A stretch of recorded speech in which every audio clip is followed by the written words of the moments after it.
षड्यंत्र के माध्यम से ही आसाराम बापू को भी षड्यंत्र में फंसा करके उनके साथ जो हो रहा है वो अच्छा नहीं है। तुझसे ही होता सवेरा, तुझसे ही होती है शाम, तेरा नाम लेके हो जाते हैं दर्शन चारों धाम। बोलो जय सिया राम, जय जय सिया राम।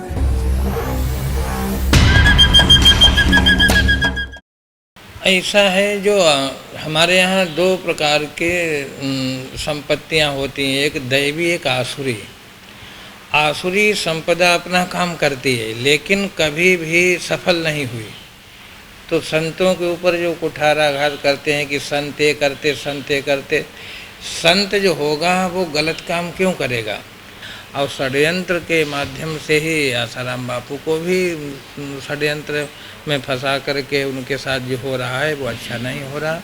वो संत थे, संतत्व के काम किए और जो भी उन पर पटाक्षेप जो भी आक्षेप लगे हैं वो हमारी दृष्टि से तो सही नहीं है।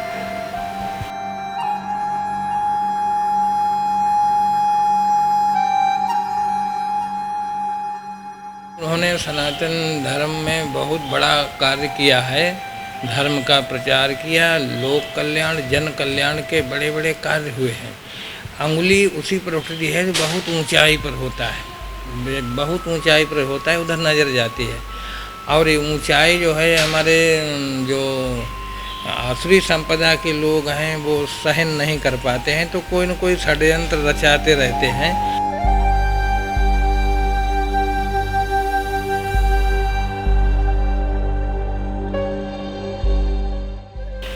इसलिए जो हमारे संतों पर अंगुली उठाते हैं, संत होगा वो गलत क्यों करेगा। वो संतों को जानते ही नहीं। संत कोई वेश नहीं होता है, उद्देश्य होता है, सिद्धांत होता है।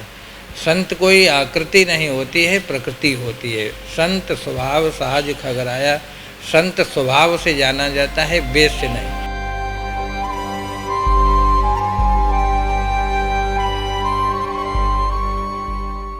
बड़े बड़े हिरणाक्ष हुए, हिरण्यकश्यपु हुए, रावण इत्यादि हुए, तो प्रहार तो किया, स्वभाववश राक्षसी स्वभाववश प्रहार सब करते हैं।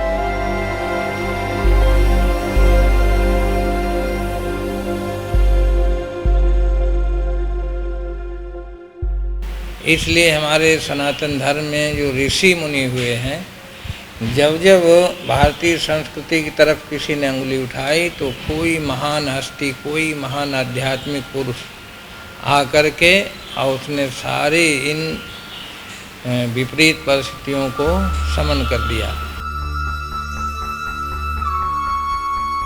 तो स्वामी जी ये नहीं लगता है कि कैसे टारगेट करना, इनके पीछे जो उद्देश्य होता है वो हम आपसे सुनना चाहेंगे, क्या उद्देश्य? ऐसा है कि आसुरी संपत्ति, आसुरी प्रकृति के लोग सदैव जो है देवी संपत्ति पर ही कुठाराघात करते आए, करते रहेंगे।